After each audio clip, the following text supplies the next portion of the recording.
Welcome. I am so glad to welcome you all to the Maximum Mom podcast. Meg, thanks so much for joining me today. I cannot wait to dig in to what you and I have to talk about. My pleasure. It is my pleasure to be here, Elise. Thanks for having me. I am so excited. Well, today I welcome Meg Garavaglia. Did I say it right? Perfect. Wow. Yay. Yep. You could be Italian. Yes. Right. I'm always messing up people's names. Obviously, my name is one of the more easily messed up, so I'm probably sympathetic to that. Well, welcome. First, I always like to dig in and figure out, who makes you a mom? Like, what does your family look like at home? Let's talk about that for a minute before we dig into your business and how you bring support to law firms. Great.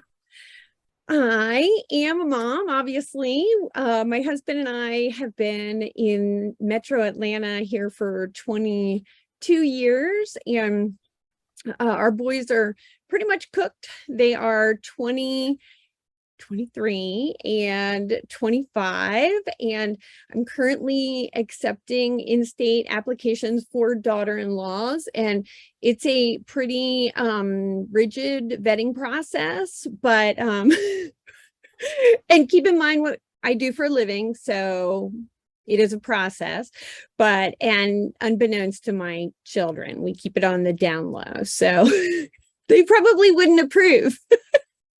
In fact, I'm sure they wouldn't. Yeah. I love that. That is hilarious. So whenever people mention that, oh, I have a daughter I have a daughter that lives in California, I'm like, thanks for your interest, but we're not accepting out-of-state applications. But anyway, so our boys live here. I have one that's about to graduate college and in economics, and then another one who has been kind of taking classes off and on, and he's the one who has some special learning challenges, and that I mentioned in my little blurb when we were exchanging emails. And so my hubby and I have been married for, I think, 28 years. And so we moved a lot throughout our marriage initially. And so much so that when we had been here for, I think, 2 years, Drew, our oldest son, Drew and Matt, Drew was a thumb sucker, and he came around the corner when I was organizing the pantry, and he sadly took out his thumb and said, "Are we moving again?" And it was so sad because we moved so much. My husband's a paper engineer, and he doesn't make, not origami. It's the science of making paper. And he helps paper mills make better grades of paper through chemistry and chemicals. So that's us. I mean, I don't think I've ever in my life met anyone who is a paper engineer. So that you win the day for like a novel thing. I love that. Yep. I always tease him and say he smells good. So yeah. Oh my gosh, I absolutely love that. That is awesome.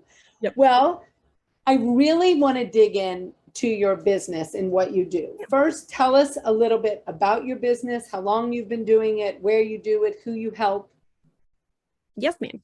So we essentially, our elevator pitch, if you will, is Woven Legal places virtual legal professionals with attorneys from coast to coast. We help attorneys just increase productivity and drive billable hours if that's their practice area, because they're able to maximize their time. And I see a lot of places and a lot of services that say things like that, but we actually talk with our clients to make sure that that is the case. And we remain in contact and with every engagement, we place a relationship manager. So we don't only make the match, it's a subscription service. So we place a relationship manager that checks in with the contractor as well as the attorney or the client. And so just to make sure that the client is in fact getting what they have paid for, because that was something that I heard again and again, that clients weren't getting, or they doubted whether or not they were getting the number of hours that they had asked the contractor to work for them, or they dialed back their expectations of what they had asked, a tried and true paralegal that they had worked with maybe in a previous job, and they were like, you know what, I'll do it myself. And that just breaks my heart a little bit when I hear that. So we, know that with a relationship manager, truths come out that wouldn't otherwise come out. So yeah. Oh, I think that's so important. I mean, when I think of the support of one of these types of companies where you're bringing in, like a contractor, and I'm assuming a lot of times it's remote. Is it sometimes not remote as well? Yeah, it's all virtual. And yep, it is. It's all virtual. And so our premise is we can tap in and really get top talent who are choosing to, they still want to work. They just don't, Atlanta, I mean, just to use the Atlanta market, California, just all over where traffic is particularly bad and people have gone through the COVID world. They don't want to deal with all of the stress of traffic or politics or whatever it is. And they still want to contribute. So they come to a company like Woven Legal, where they can lend their talent, skills, and experience and leverage that. We really actually pay quite well. We offer great, great perks. And then we provide a stable, sustainable work environment so that they can do their very best work. And then my client is delighted. And that's what we want. We want them to do some of their best work. And we have a no jerk policy. So if it's a situation, and we don't have to utilize that. In fact, since we've been open for 2 years, we've only had to use it one time where, we actually had to ask a client, to step away and had to inform them that they weren't a good fit. And as a result, that contractor was so loyal to us because we were able to place them in another engagement where they were almost immediately bought out. The client just loved them, and it's just a great situation. So yeah. Now, are you only placing paralegals, or is it a variety of other professionals in law firms too? Like, do you ever place a billing clerk, let's say, or maybe a legal administrative assistant? Or tell us a little bit more about that. Elise, thank you so much for guiding this, because I am nervous. I feel like I'm on the Today Show. And well, can I be Katie Couric, even though she's not on the Today Show anymore? But I really love Katie Couric, so we'll just pretend. In the green room initially too. So thank you.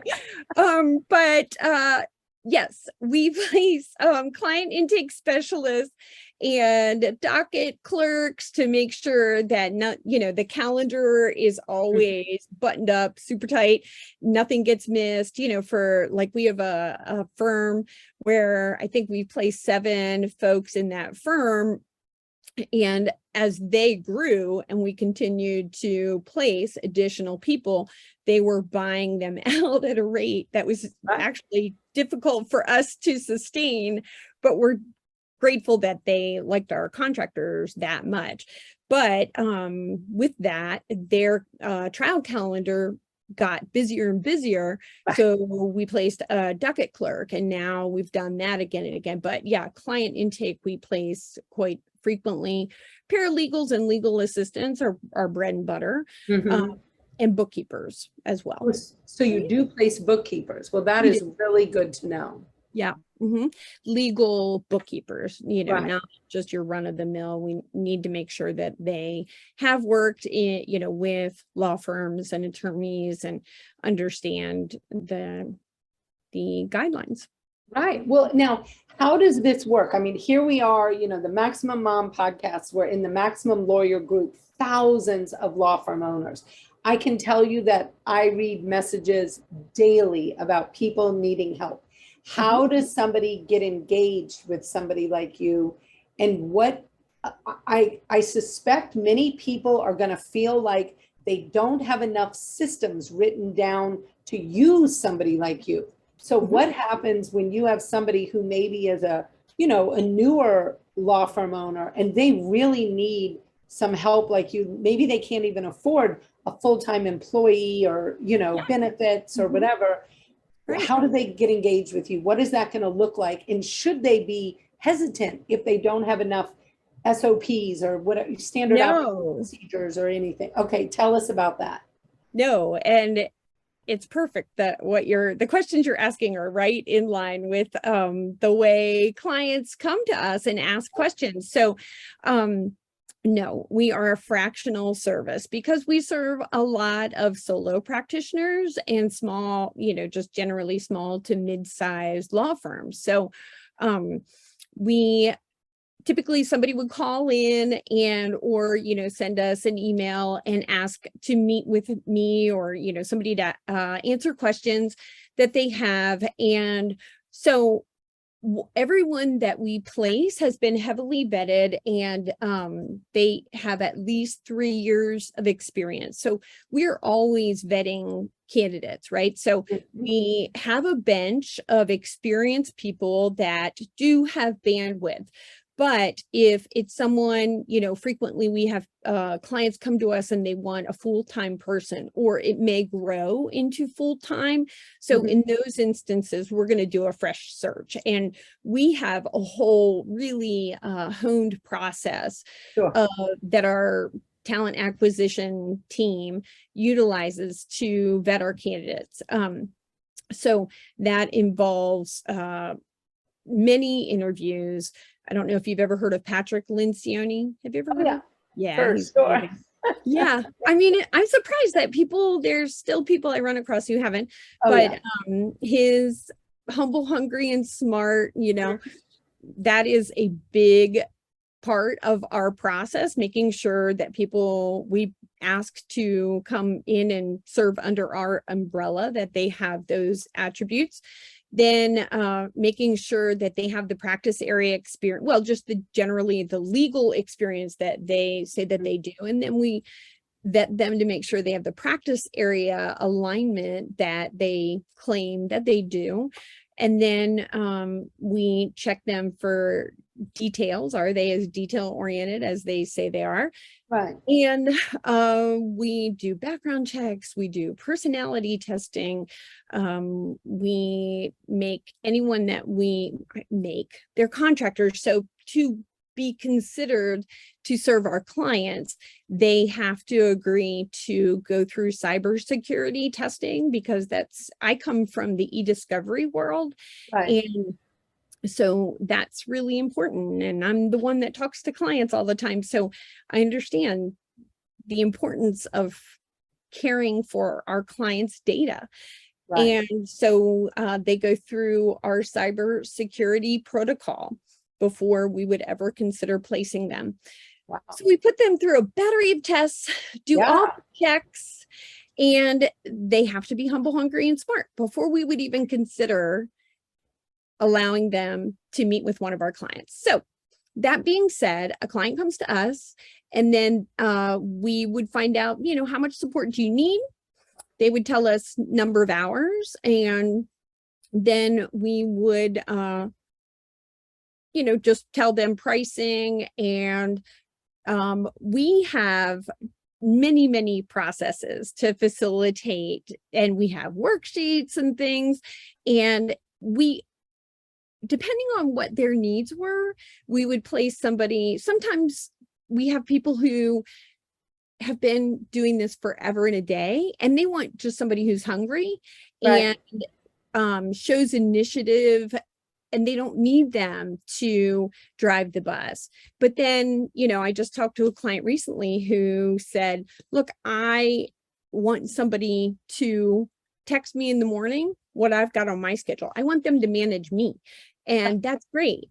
And then I had someone recently, and I was just telling my, director of operations, that I had a client who, well, this client is just great. And he's incredibly smart, as you and all of your peers are, but he was just, I really loved him because even though he was so smart, he was able to say to me, Meg, I really am terrible at people. He's like, people tend to not really take to me. And he said, if you could find me somebody that would help me get along with others, that would really be awesome. Amazing. And I mean, that can be game changing for his firm. It's changing his game. I'd like to say, yeah, it's 100%. really making a difference. And I'm so grateful, and that warms my heart so much to know that we are making that difference, because we play somebody that is a high emotional intelligence, and like, it's really making a difference. And so that makes me just jump out of bed, Oh, So, I do. And I mean, it's game changing. I mean, as an owner of a firm that is like really built on emotional intelligence, I mean, we make our people go through so many personality tests. They're so done with me by the time they, get in, because I want to understand how they all fit together. I want to understand how people work intrinsically, extrinsically, all the things. Like, I would literally run like 100% personality-ish kind of tests if I could. I love to understand people. And so that's so helpful in putting together a team. I mean, I'm just fascinated by your service. I mean, I have to know, do you place any people in Washington? That's my selfish ask, being a Washington family law attorney. Okay. Yes, we have an amazing contractor.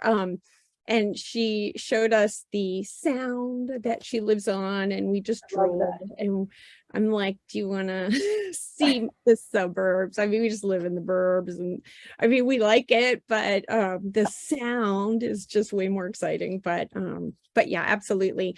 And we typically try to get people in the same, we just are able to cast such a wide net, at least. And that's why we're able to get such rock stars, because it's a wider net. Our processes are so good. Our team is, we create a great environment for our team too, I think. And I just think it works. Now, how long can a person stay in a temporary type position before they might want to go to full time? And I think you mentioned kind of like buying them out. So that is part of the process where you could kind of take on that person full time if that worked on both sides. Yes, ma'am.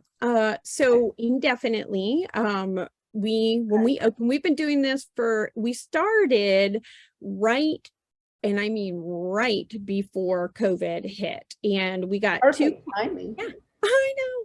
And it wasn't like we had no real intention of ramping up, but it just kind of happened that way. And so we've been open. I came over and started working here full time in January of 2021. So it'll be 2 years for me full time, because I worked in staffing for another company that places virtual assistants, and I just kept having so many attorneys on my roster, and they kept saying, we love what you guys are doing, we just need more. We need more. And the company that I worked for, I went to the owners on 2 different occasions and said, hey, can we diversify? Can we get paralegals? Can we get client intake specialists? And they said, we love that our clients want to grow through us, but we don't have any heart tug for legal. And having come from the e-discovery world, the reason why I love working with attorneys is because you guys tell me when you're happy, and you definitely tell me when you are not happy. And I love that. When I go into an office to meet with you and your peers, it's just I just want the authentic word. I can work with that. It makes me crazy now when people give me platitudes, I'm like, can you just tell me? Let's just Completely. fix it, you know? Oh, I mean, whoa, could you and I talk about that for hours? I Yes. completely agree. I'm like, just lay it on me, good, bad, and ugly. I can handle it. How Right. else can I solve it if I don't even know what I'm solving for? Mhm.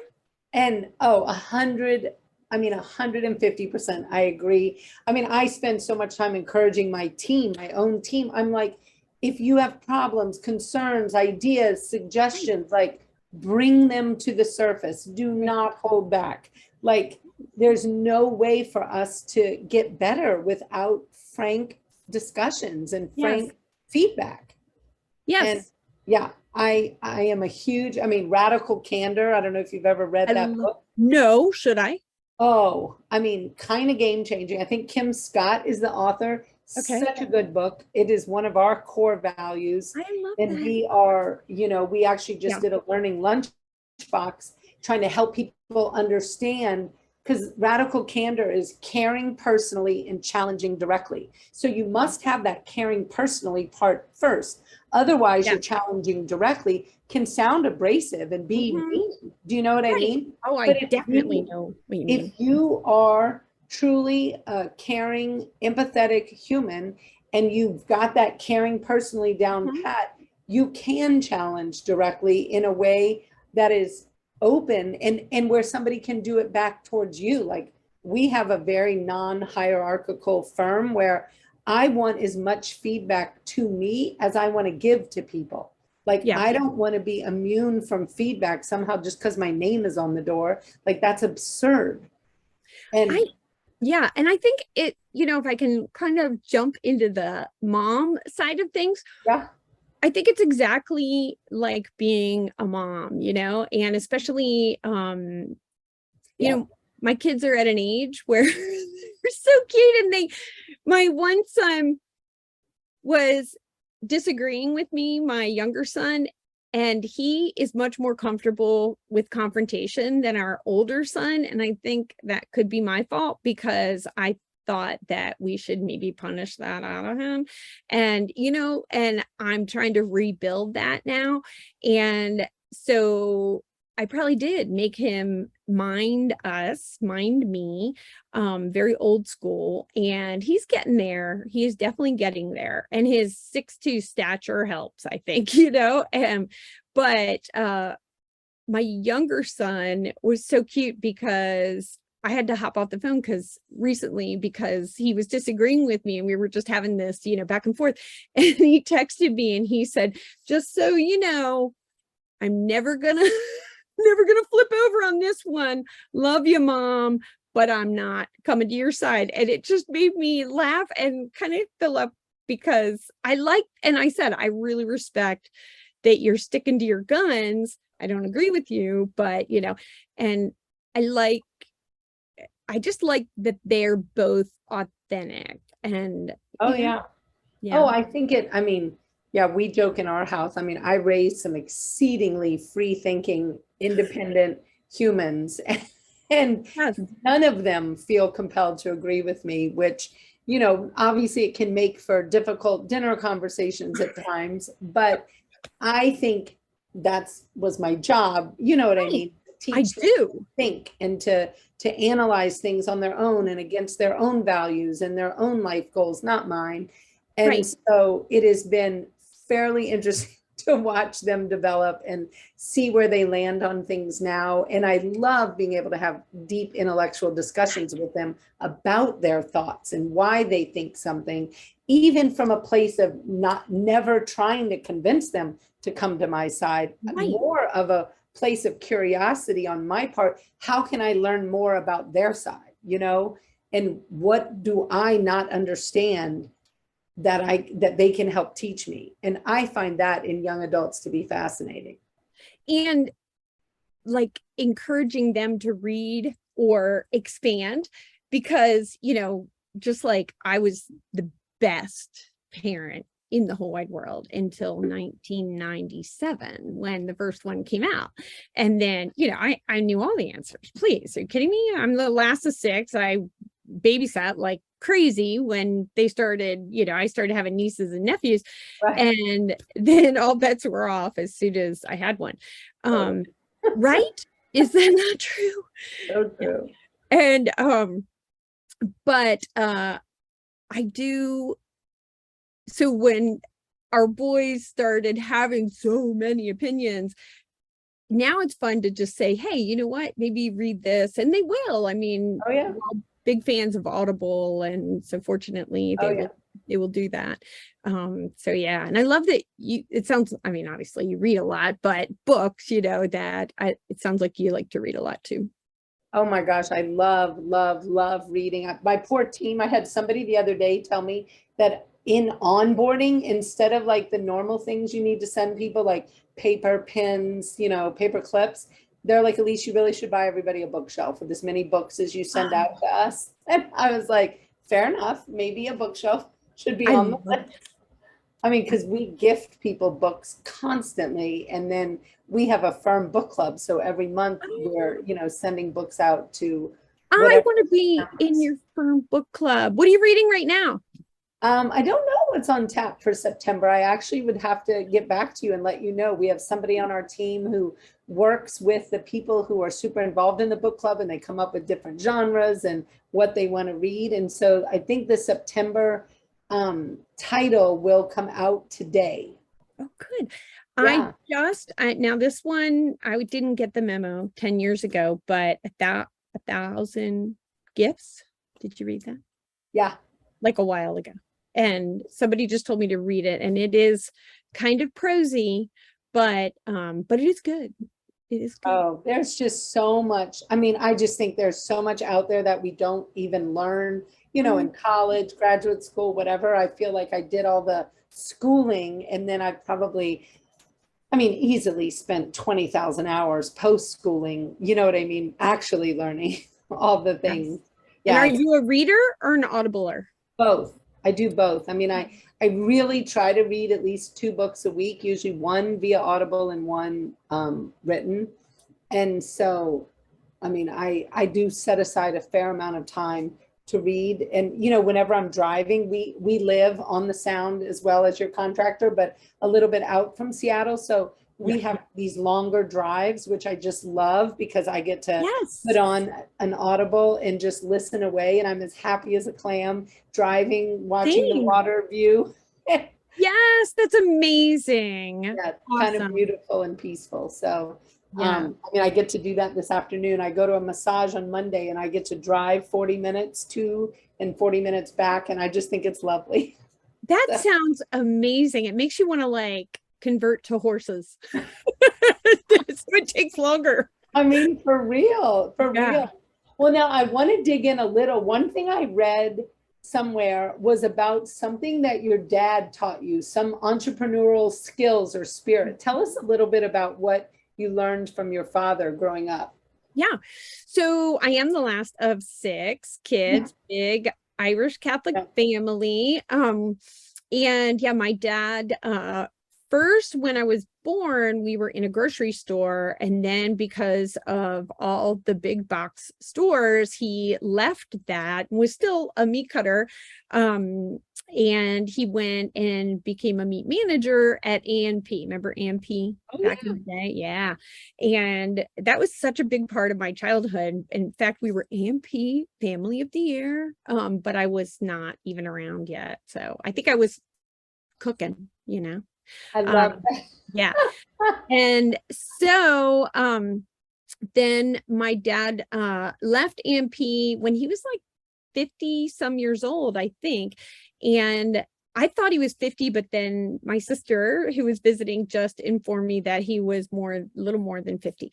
And so anyway, he opened up a hardware store because there would be no refrigeration breakdown, right? And we were all like, really, Dad, hardware? The man could not, not so good with the hardware and the fixing. But my mom did all the books. She was smart as a whip, and they decided to do that. And it was like a block from my house. And so they made a go of it. And my dad just had personality plus. He was very funny, and he was determined. and he had a great business mind. He was only educated to the 10th grade, and then he went and got his GED. He was a vet, Air Force, served in the Korean War.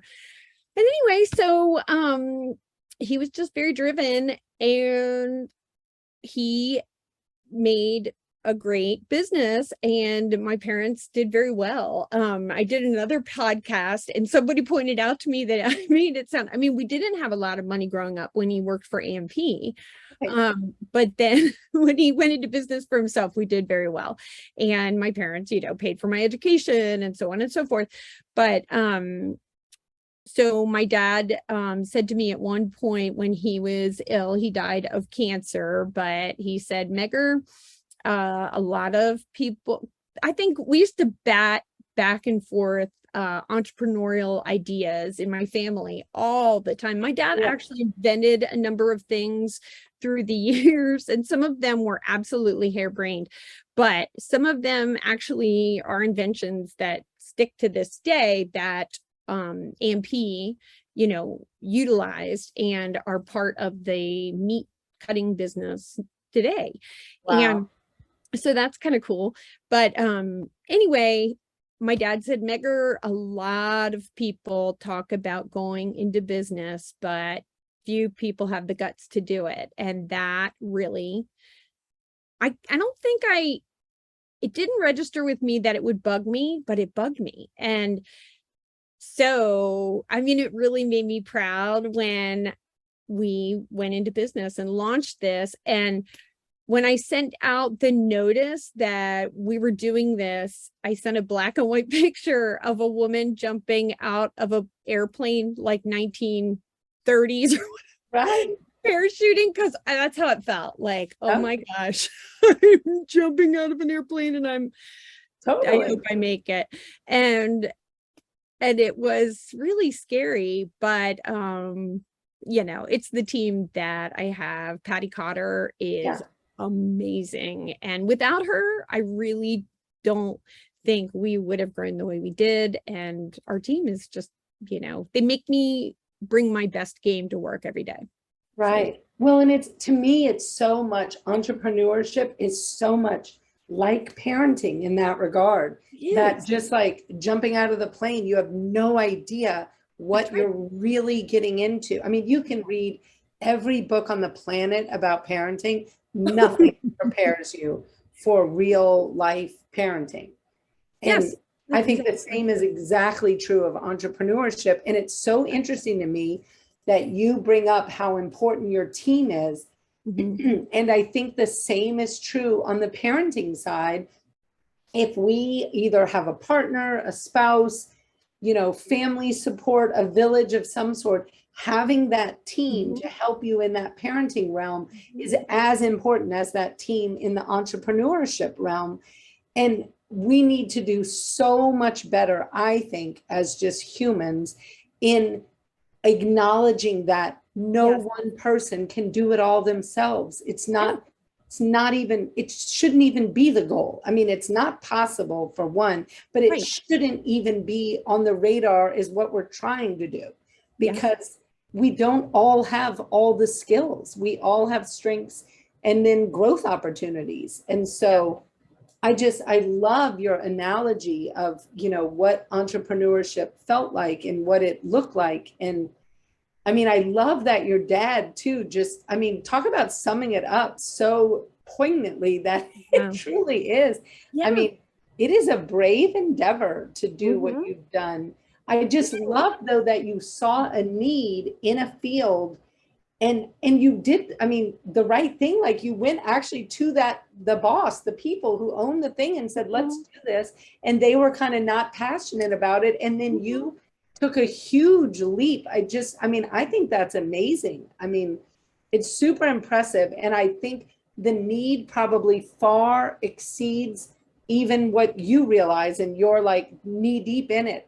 Because when I tell you there are just lawyer after lawyer after lawyer looking for help, I'm just not even slightly being hyperbolic. It excites me to think that is the case. And when I tell you that in e-discovery, I would see both sides really struggling, the attorneys and what I saw, people will say what they will about attorneys, but my clients that I worked with, they were just trying to get home to their families. They really were. They were just trying to get home to their families. Big firms, small firms, and everything in between. And paralegals, many of them would take a bullet for their attorneys, but they couldn't see their families when they were prepping for trial. And because I come from lit support, I still have those contacts, and I talk to them a lot. And I just was we're placing somebody in a litigation, not a big firm, but a firm that litigates big time. And I was in contact with my folks that have nationwide contacts and nationwide presence of whether it be assembling binders for trial and all those things, and boards and so on and so forth, e-discovery, doing forensic collections, all of that. And I said, hey, if they need your support, can you guys do a proposal for them? I don't know that they'll choose them, but I want to know that the support that I was accustomed to providing to my clients in the Atlanta area is what my clients can expect, at least anything that I touch. I was very, very slow to introduce our services to my previous e-discovery clients. And some of them I still haven't connected with. And it's because I had to make sure that, because I built my reputation, on not missing anything. It's, absolutely. E-discovery is a different animal, and it's so high. It really is so high pressure. And so I had to make sure that I knew as much as I could know, and I didn't have blind spots. So I really tried to be patient until I rolled it out. And I just said to our team, you guys, I'm setting up lunches with my folks. And so that's what we're awesome. Yeah, it feels really fun to reconnect with all of the people I've known for a while. Yeah. I think it's just awesome. Well, tell our listeners, how can somebody get in touch with you? So they want to, learn more, do an intake with you. What is that going to look like? How do they reach you? So my email certainly is meg@wovenlegal.com. And we named it Woven Legal, just so you know, because our folks really seek to be part of the fabric of the firm, if that makes sense. Yes, it does. Yeah, because when I was a contractor working virtually, when the phone would ring, I would be like, oh my gosh, I'm so excited. These guys work virtually. They want to be part of an organization that's thriving. So meg@wovenlegal.com. Our website is wovenlegal.com. My number is 770-362-5409. And any of those means can reach us. And we would love to learn more about the practice and, what staffing challenges exist.